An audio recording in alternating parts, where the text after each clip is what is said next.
Welcome to a lecture on single-subject research design. There are two approaches to experimental research. One is group designs, the other one is single-subject design. So we are talking about the latter one. Single-subject research designs are also called time series within subject design, experimental analysis of behavior, single-case experimental designs. The consecrated name is, however, single-subject research designs, and this is how I prefer to call them. Use this design to demonstrate a functional relationship between changes in the independent variable and the resultant changes in the dependent variable. A functional relationship is a relationship in which one variable changes systematically according to the value of another. The variables are manipulated, for example, which intervention you use, how much of it, and when do you implement it.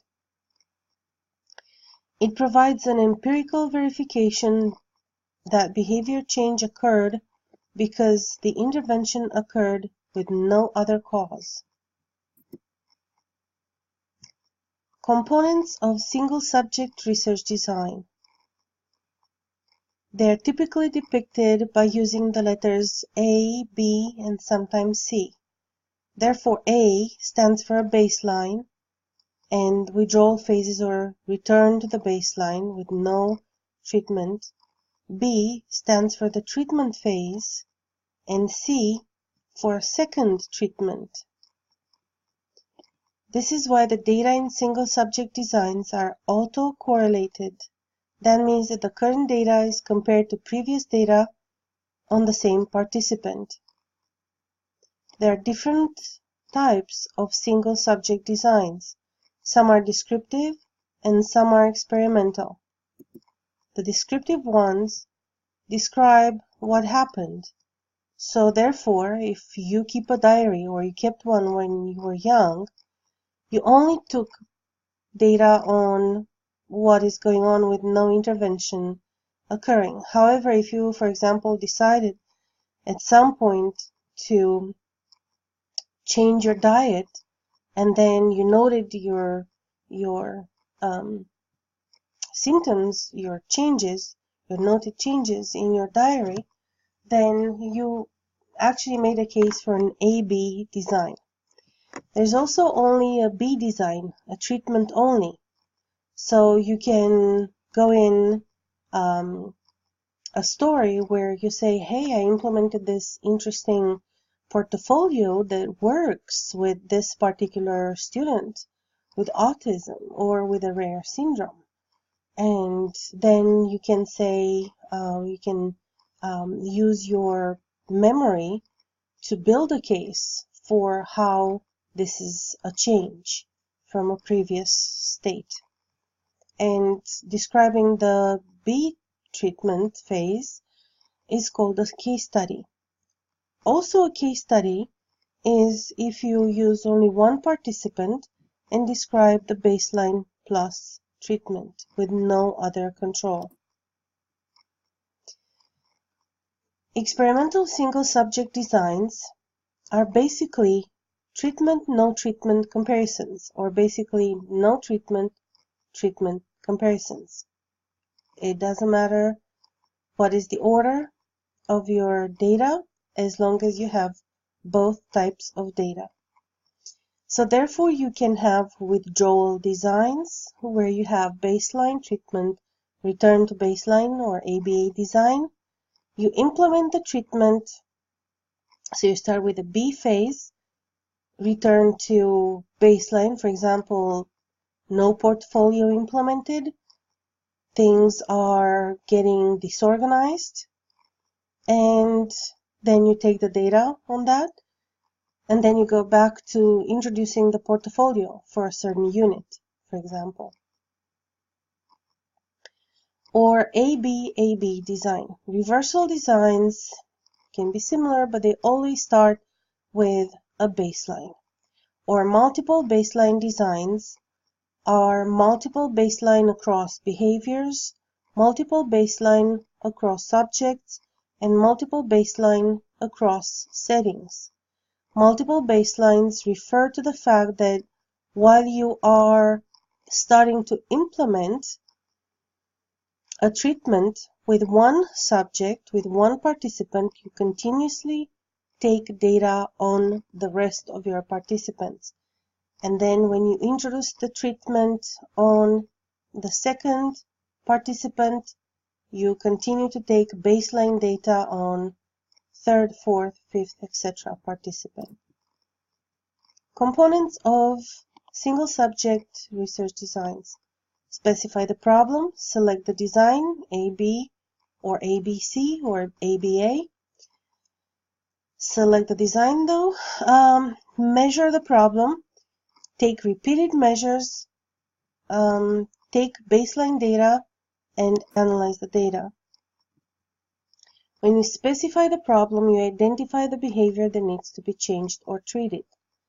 Remember that you have to have a behavioral definition of the dependent variable or the behavior to be changed. Your definition needs to reflect an observable, measurable, repeatable, or replicable behavior. This is why the Deadman test reading would be a good use of your time, so that you will make sure that you have a behavioral definition in your research question, in your study. Measure the behavior. After the behavior has been clearly defined, the clinician decides how the behavior will be measured. For example, correct incorrect responses, rate of response, so 4 out of 5 correct responses, for example, length of response, etc. So for example, the student took 5 seconds to initiate the response. This is latency recording. So for more on methods of recording and analyzing the data, please visit the optional file on how to record, graph, interpret single subject design, research design data, PowerPoint, which is in your Blackboard. Make sure you take repeated measures, so multiple data points before, during, and after treatment to determine if any changes have occurred in that behavior. This component is the hallmark of single subject designs. A word about baseline, because it is not so easy to just take 1 or 2 data points and go on with the intervention. In order to establish a stable baseline, you have to take at least 3 data points over 1 or 2 weeks or a few days, but make sure that you have a stable trend.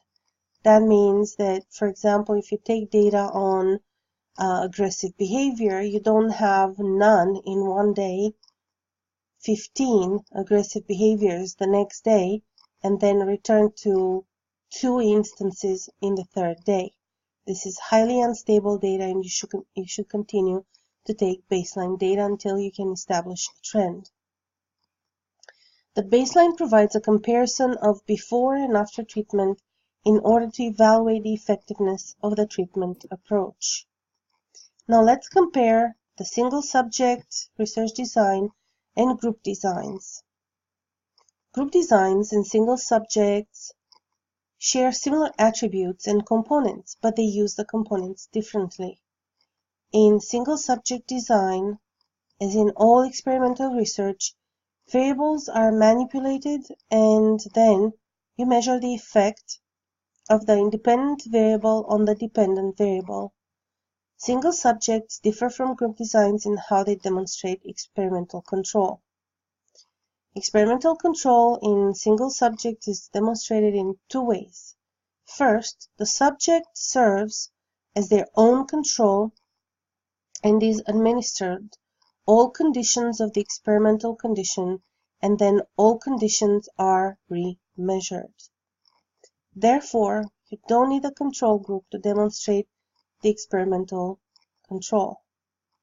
And second, the control behavior, there is a control behavior or control phase. the baseline, basically, or return to the baseline.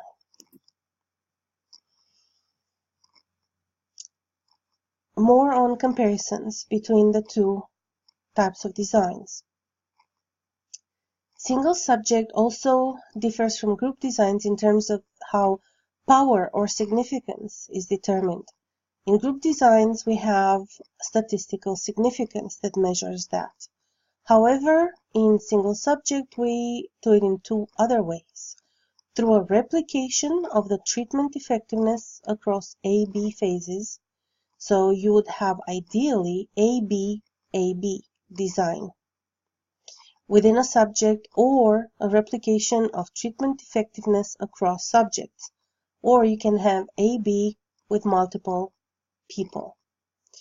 And second, you can establish the power or significance through the trend, slope, and level of the visually presented data.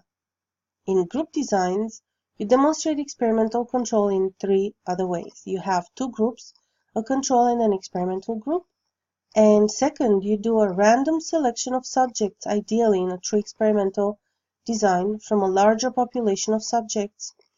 And then third, you run statistical tests that help you look beyond the variability found in examining the individual performances, and thus idiosyncratic or isolated behavioral patterns are ignored by pooling the subject's data, and the statistic serves as a control for extraneous variables. That means outside variables.